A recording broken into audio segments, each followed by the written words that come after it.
પાદરાના સંતરામ મંદિર ખાતે રામનવમી પર્વ સાથે વાર્ષિકોત્સવના ઉપલક્ષમાં સાકર વર્ષા સહિતના કાર્યક્રમ યોજાયા। પાદરાના સંતરામ મંદિર ખાતે રામનવમીના ઉપલક્ષમાં વિવિધ કાર્યક્રમો સાથે વાર્ષિકોત્સવ સાથે સાકર વર્ષા યોજાતી હોય છે। વાર્ષિકોત્સવ અને રામનવમીના ભવ્ય કાર્યક્રમ પૂર્વે છેલ્લા 2 સપ્તાહથી વિવિધ ધાર્મિક અને સેવાકીય કાર્યો મંદિર ખાતે યોજાયા હતા, જે કાર્યક્રમો રામનવમી પર્વ સાથે વાર્ષિકોત્સવ સંપન્ન થયો હતા। સંતરામ મંદિર પાદરાના મહંત શ્રી મોહનદાસજી મહારાજના સાનિધ્યમાં તારીખ 13 માર્ચથી વિવિધ ધાર્મિક અને સેવાકીય કાર્યો શરૂ કરવામાં આવ્યા હતા।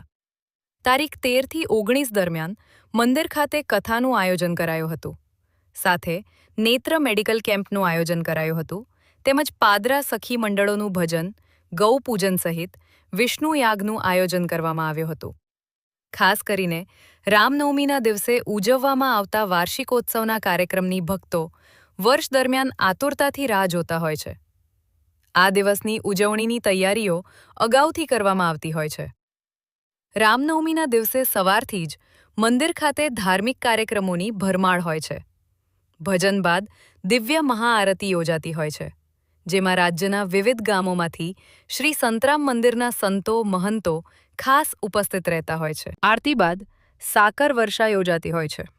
સમગ્ર કાર્યક્રમમાં ભક્તોએ મોટી સંખ્યામાં લહાવો લીધો હતો, ત્યારે પાદરાના સંતરામ મંદિર ખાતે યોજાયેલ સાકર વર્ષા કાર્યક્રમમાં મોટી સંખ્યામાં ભક્તો ઉપસ્થિત રહ્યા હતા।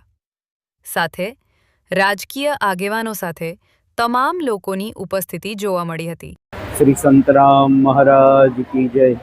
योगीराज अवधूत श्री संतराम महाराज की दिव्य अखंड ज्योतिना शुभाशीर्वाद थी संतराम मंदिर पादरानु वार्षिक उत्सव निमित्ते विविध कार्यक्रमों जेवा के 13 तारीख थी 19 तारीख सुधी ने श्रीमद रामचरित मानसनी कथा वक्ता श्री मयंकभाई शास्त्री, त्यार पछी एक दिवस समस्त पादरा नगरना सखी मंडळोनो प्रोग्राम, बीजा दिवसे नेत्र केम्प અને ત્યાર પછી 22 તારીખથી મહાવિષ્ણુ યાગનું ભવ્ય આયોજન અને આજે તારીખ 27ના રોજ વાર્ષિક ઉત્સવ સાકર વર્ષા, સાકર તુલા અને રણછોડરાય ભજન મંડળ દ્વારા ભજનોની રમઝટનો આજનો આ ધાર્મિક ઉત્સવ અને ધાર્મિક કાર્યક્રમ ઉજવવામાં આવશે।